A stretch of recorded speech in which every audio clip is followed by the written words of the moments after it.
Friends, గుండె నిండా గుడిగంటలు సీరియల్లో రేపు జరగబోయే ఎపిసోడ్ని కనుక ఒక్కసారి చెప్పుకున్నట్లయితే బాలు మీనా కోసం బంగారం కొని తీసుకురావడం అయితే జరుగుతుంది.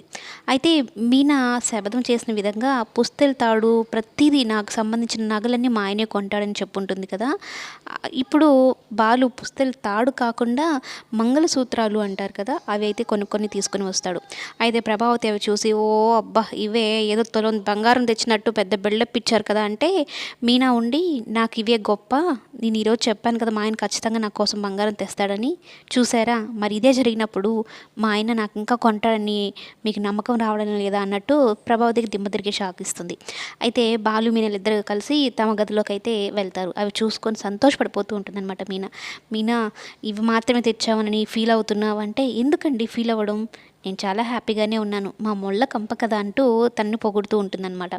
అలా కాదు, అయినా మీకు ఇవి కొనడానికి డబ్బులు ఎక్కడి నుంచి వచ్చాయండి అని అయితే అంటూ ఉంటే, అదా ట్రిప్కి ఒక ఆయన వస్తే ఆయన బ్యాగ్లో డబ్బులు ఉన్నాయి మర్చిపోయి వెళ్ళిపోయాడు, వాడితో కొన్నాను అంటే, మీరు ఆపండి చాలు, కానీ మీరు అలాంటి వారు కాదని నాకు తెలీదా, మహా అంటే ఆ డబ్బులు దొరుకుంటే స్టేషన్లో వెళ్ళి ఇచ్చుండేవాళ్ళు, కానీ మీరు వాడుకునే రకం కాదని నాకు తెలీదా అని అయితే చెప్తుందనమాట.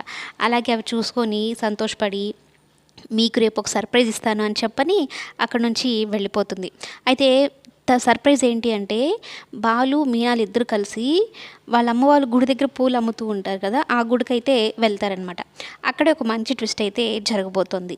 మీనా బాలు కోసం డ్రెస్ తీసుకొని రావడము, అలాగే వాళ్ళ అమ్మ కూడా హ్యాపీగా ఫీల్ అవుతుంది బాలు బంగారం కొనిచ్చాడు అని. అయితే అక్కడ ఇంకొక ట్విస్ట్ ఏంటి అంటే, మీనా వాళ్ళ తమ్ముడు ఉన్నాడు కదా శివ, ఏంటి బావా ఇంకొంచెం డబ్బులు పెట్టుకుంటే మంచి తాడే వచ్చుండేది కదా, ఇవి ఒకటే కొన్నావు ఏంటి అంటే కొంచెం ఫీల్ అవుతాడనమాట బాలు. కానీ మీనా వాళ్ళ తమ్ముడిని మందలిస్తుంది, నీకెందుకురా, నా భర్త ఇది తెచ్చి నాకు చాలా ఎక్కువ అన్నట్టు మాట్లాడుతూ ఉంటుంది. అయితే ఇప్పుడు బాలు మీనా కోసం బంగారం కొనేశాడు, ఇక కొనాల్సింది ఎవరికి, మనోజ్ వాళ్ళ భార్యకి. అయితే ఈ ప్రభావతి మెల్లగా ఈ బంగారం టాపిక్ కాస్త రోహిణి దగ్గరికి వెళ్తుందనమాట. ప్రభావతి వెళ్ళి, చూసావా కారు తోలుకునే వాడే ఆ మీనాకి తులం కన్నా తక్కువ బంగారం తెచ్చేసరికి తెగ బిల్డప్ ఇచ్చేస్తూ ఉంది, నువ్వు గనక తలుచుకుంటే ఇలాంటి బంగారాలు కేజీలు కొనువు అంటూ మాట్లాడుతుందనమాట.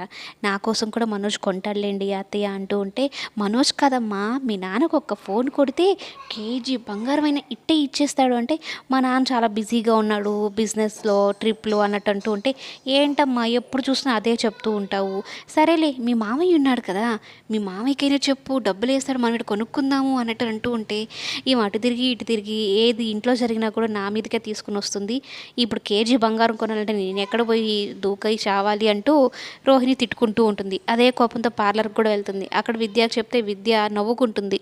ప్రభావతి కేజీలు బంగారం అంటే మాణిక్యం మటన్ కొట్టేదే కేజీలే గుర్తొస్తాయి అనమాట. ఆ విద్య అది తలుచుకొని నవ్వుకుంటూ ఉంటుందన్నమాట. ఓవైపు ఇటు రోహిణికి ఈ ప్రభావతి బంగారం టార్చర్, వర్ధన్ టార్చర్ డబ్బులు ఇవ్వమని ఏటీఎం లాగా బ్యాంక్ లాగా చూస్తూ ఉంటాడనమాట. అయితే ఇప్పుడు మీనా బాలు ఇద్దరు గుడికి అయితే వెళ్ళారు కదా, అక్కడ ట్విస్ట్ అని చెప్పాను కదా, ఆ ట్విస్ట్ ఏంటి అంటే, ఆ పసుపు తాడికి బాలు తెచ్చిన సూత్రాలను కట్టి బాలుతో మరోసారి మెడలో తాళి కట్టించుకోబోతుంది. అంటే వీళ్ళిద్దరికి మరలా పెళ్లి జరగబోతుంది అనమాట. అదే రేపు జరగబోయే మంచి ట్విస్ట్. ప్రభావతికి ఇప్పటి వరకు జరిగిన షాకులు ట్విస్టులు ఒక లెక్క అయితే, ఇక మీద నుంచి జరగబోయే ట్విస్టులు షాకులు మరో లెక్కని చెప్పవచ్చు. వీడియో నచ్చితే ఒక లైక్ చేయండి.